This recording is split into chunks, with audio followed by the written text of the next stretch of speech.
The issues affecting you. Revealed, explained, discussed. Now on WGAL 8 in Focus. Hello, I'm Susan Shapiro. The cost of food, gas, and housing have all gone up considerably. It's a challenge for people with limited or fixed incomes to find affordable housing. Tonight, we'll take a look at the problem and speak with a man who's having trouble finding a home he can afford. We're putting affordable housing in focus. Joining me now is Colleen Adams, who's the Vice President of Programs at Water Street Mission in Lancaster. Thanks so much for joining us. Thanks for having me. Colleen, what kind of situation are we in this country in terms of what we call affordable housing? I think we're seeing things we have not seen in many, many decades in terms of availability and cost for people to actually find something that stays within what their budget can afford. What do we consider affordable housing? Well, that's interesting. I mean, if you think about guidance that most of us have gotten, when we go out, leave our parents' home and get our first apartment or living situation, you usually look at housing being about 30% of your total income, and that generally includes utilities. So that's the best guidance. For people living in poverty, it's not uncommon that goes up to 50%. And even sometimes higher, but we would not view anything over 50% as being affordable and would really prefer that people are more at that 30% mark, so that they have the money to live and avoid emergencies and that kind of thing. Obviously there are other expenses, and Absolutely. Of course with inflation everything else is more expensive. Absolutely. Yeah, it's making it very, very difficult. I'll say. Well, yeah. And rents have really skyrocketed, haven't they? Yeah, what was interesting for us, so we have a case management unit that works with the community. There's a lot of community providers that we partner with to work on around this housing issue. But it was interesting, towards the tail end of last year, I started to hear reports back that rents, we may have been able to get somebody in a room, in somebody's home, or even in an efficiency apartment for about $450 to $500 a month. Understanding that same individual probably only makes about $790 a month on Social Security or disability. And right now that price has doubled. We really struggle to even find efficiencies under $750 a month. So if you have $790 coming in, you're pretty much outpriced out of the market. Maybe silly question, but why have they gone up so much? Well, I mean, it's what's happened across the country, in housing. I do think the eviction moratorium had a lot to do with, in Lancaster County in particular, but we've heard this from other areas in the region, landlords basically bore the cost of people not paying them. The most they could get reimbursed from the government, if they accepted it, was about 80% of what they were owed, but then they had to write off 20%. And many of the landlords in Lancaster County are very small. They may have one or two additional units, on their house. So they really couldn't afford to take the lesser amounts. And so, of course, a lot of people out of business.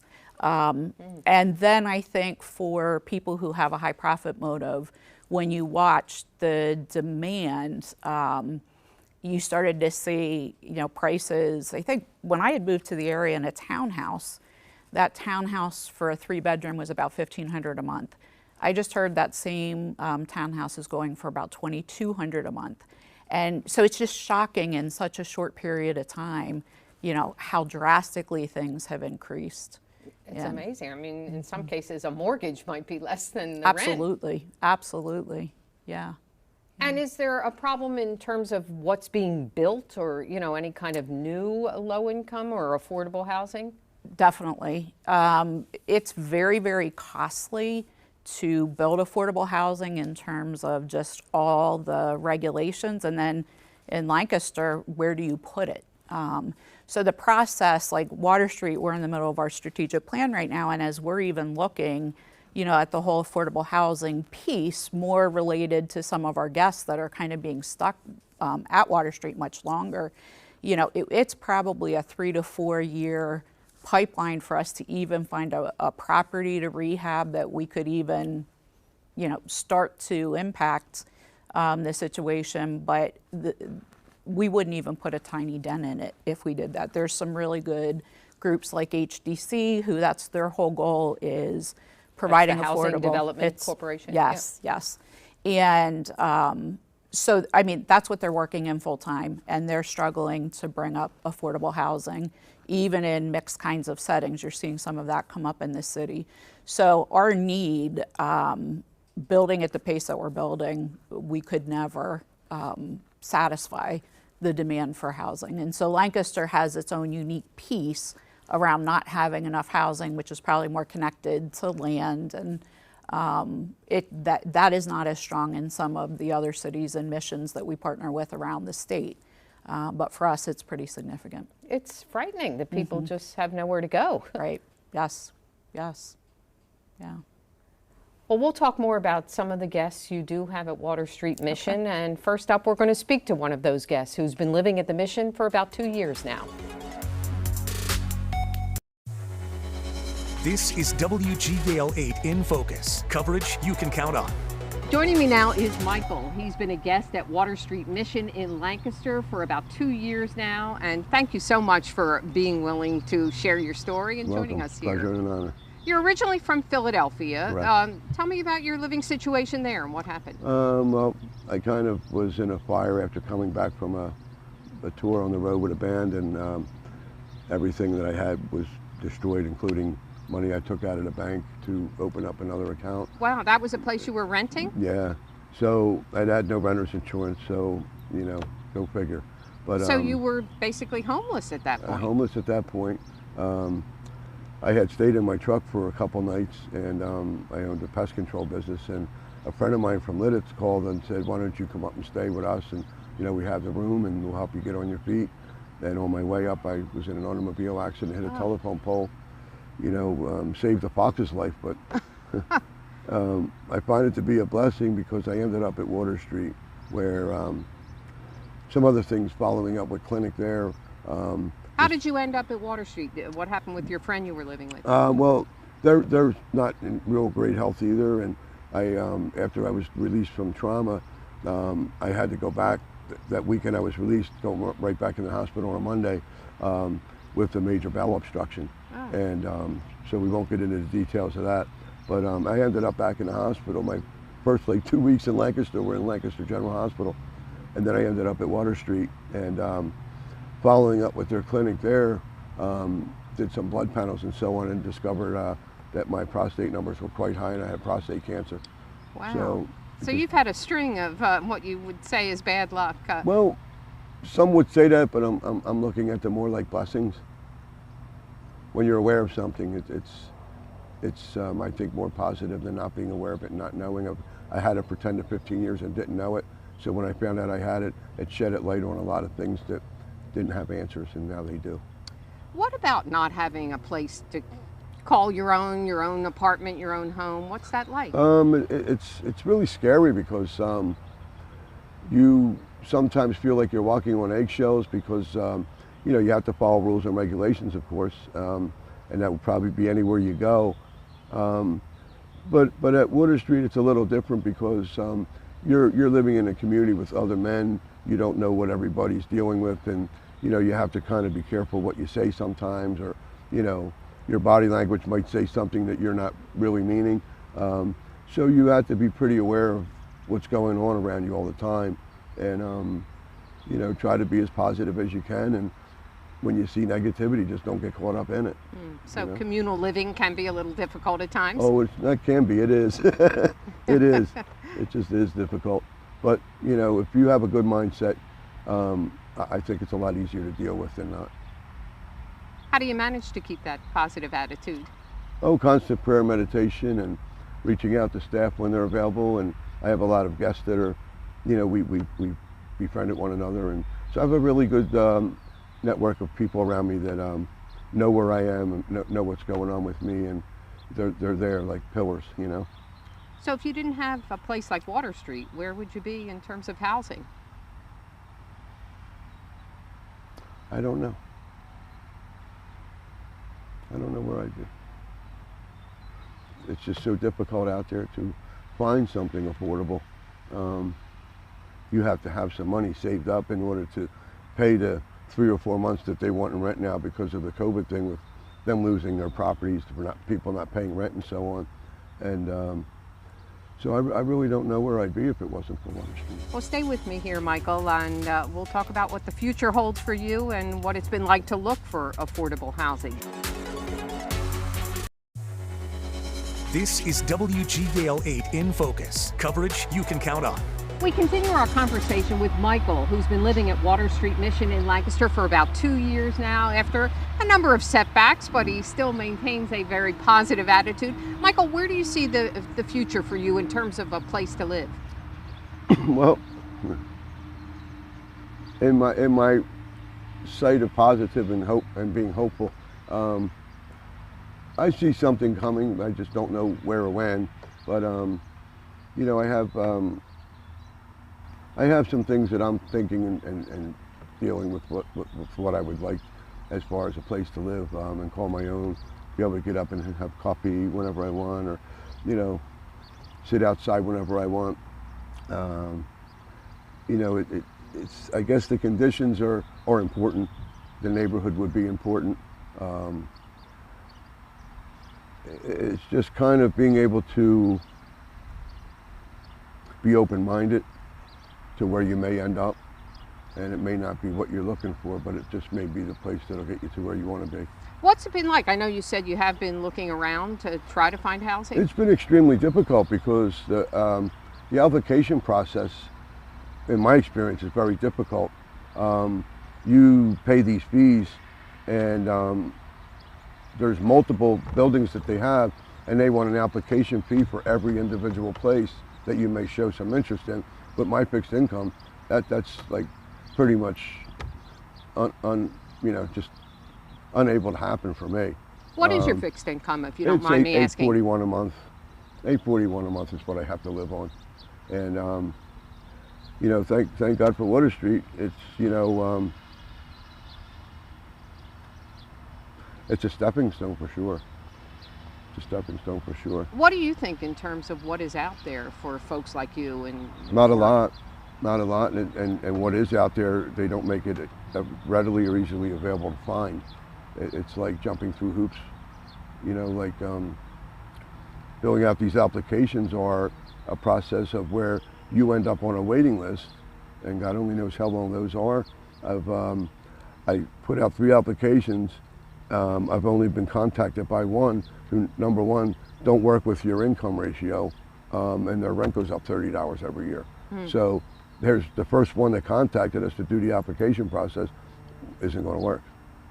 So that's something out there that's taking place where, you know, you put an application fee out there. Now there is money I could have used somewhere else that was just wasted because not knowing what they deal with and what they don't is not on the table. how can anyone afford what's out there? I don't know. I really don't know. I don't have an answer for that question. It's just, you know, again, I have to thank Water Street because, you know, the understanding and the way that they operate is so individually based on each person's case. And if they treated everybody the same, it would be a whole lot of chaos and uncertainty. And the way they deal with everybody individually, I think sets a precedence of, and it offers an immense amount of hope that they're watching you, they're paying attention to you, and let's deal with you the way you need to be dealt with, as opposed to if they dealt with me the way this guy's being dealt with, it may not work for me. So each case is individualized, which I think is very important, and grateful that they do it that way because I've been able to set my, you know, I'm on a rail, and like I can see light at the end of the tunnel, you know what I mean? And the light is quite bright. Well, that's good. How's your health doing? How are you doing? I'm in remission. I deal with a lot of body ache from the injections that I get. But I hold to maintain a positive attitude because I don't think I was put this far to be dropped. Let's hope not. What do you think, just quickly, what we need to do in this country to make housing, you know, more affordable? I think there needs to be more communication with the big people that are in charge of doing that, And I think they need to work together a little bit more, be more open-minded, and maybe do what y'all are doing and listen to the people that are caught up in it, and get our side of the story. That may help them figure out a way to make it better for everybody that needs it. Well, we hope it gets better for you, and we thank you for joining us. Thanks so much. Thank you. This is WGAL 8 in Focus, coverage you can count on. And we are back now with Colleen Adams, who's the Vice President of Programs at Water Street Mission. We heard from Michael, a real series of events that happened to him. Mm-hmm. Is that kind of common for the folks you have at Water Street? Yeah, his story, well, I always say if you've met one homeless person, you've met one homeless person, which I, prior to working in homelessness, would have believed there was a type, and they all kind of had similar issues. And the reality is, we have anything from PhD scientists to, people who have come out of poverty and have cycled through homelessness for years. So big, diverse group of people. But in his story, what you could hear was there was a tragic event that happened in his life. He's trying to settle through that tragic event, which was the fire. And in the middle of that, he has another tragic event, with the accident and then the discovery of a lot of things that were happening inside his body. It is not that uncommon. And our nurse care management program, which is part of our healthcare clinics, has probably had the most rapid growth of any of our programs because the population is becoming sicker, needs a lot of medical They're getting supports, older, I guess, right? Getting older, and so we have had people come oftentimes because of their medical condition, because they really aren't eligible for rehabs or even, nursing care. And so they come to Water Street because they don't have another option. Now, he described getting $800+ in Social Security and trying to find possible housing. Yes. And it seems almost impossible. Yeah, well, it is almost impossible. I think as we've talked to other partners and people are just looking at our community to say what is going to happen, especially with seniors as they're getting older, they can't afford big houses. Can they downsize? Well, I know somebody who has a 4,000 square foot house wants to downsize to just a 1,000 square foot townhouse, and the cost, because costs have risen so much, it's almost a wash if they move to the smaller place and they were going to use some of that money, in their retirement. And so it's really, really interesting dynamics. Yeah, so it's affecting young people who can't find housing. Absolutely. I mean, young people are tending to stay with their parents quite a bit longer. But, I think some of the concern is long term. There's no easy solutions. There's no quick fixes. Subsidized housing in our particular county is very interesting, that when the lists open, to get on the list, usually Water Street will know the list is going to open, happens several times a year. This time we thought we had a day to get as many people on the wait list, which you might wait 2 years for housing with the subsidy. It closed in 2 hours. They had 4,000 applicants in 2 hours, and so they shut down the waiting list. So subsidized housing is not a real good option if you're in crisis and homeless. I mean, it's a long time wait list. And then our other challenge is we get some block grants into our community from HUD, from the federal government, that are for emergency services to help what we call rapid rehousing.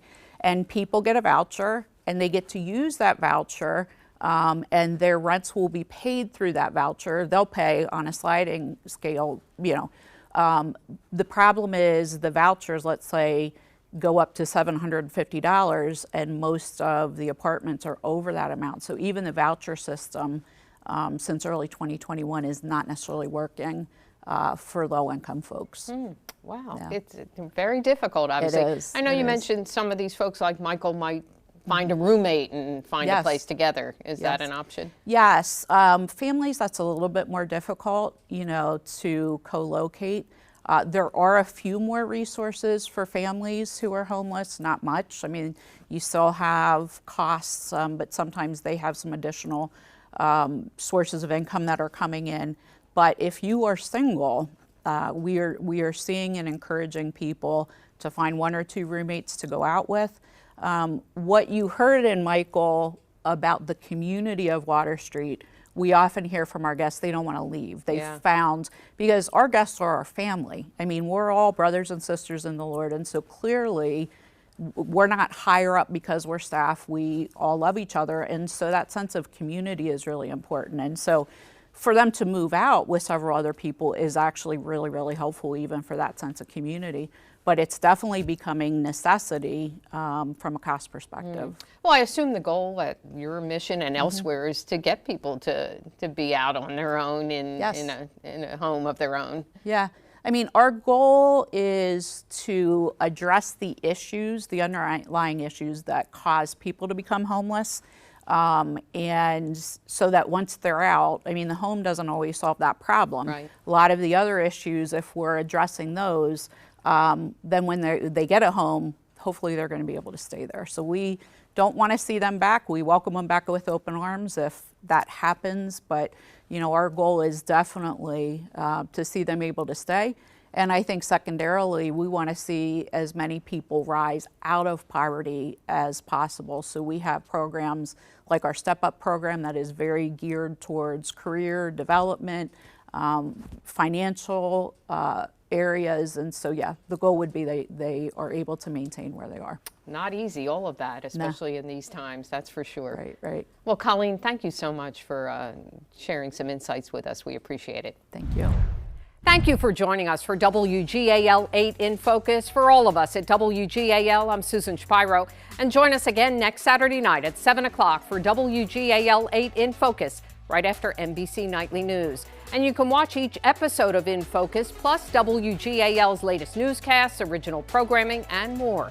Just download the Very Local app and stream for free on Roku and Amazon Fire TV.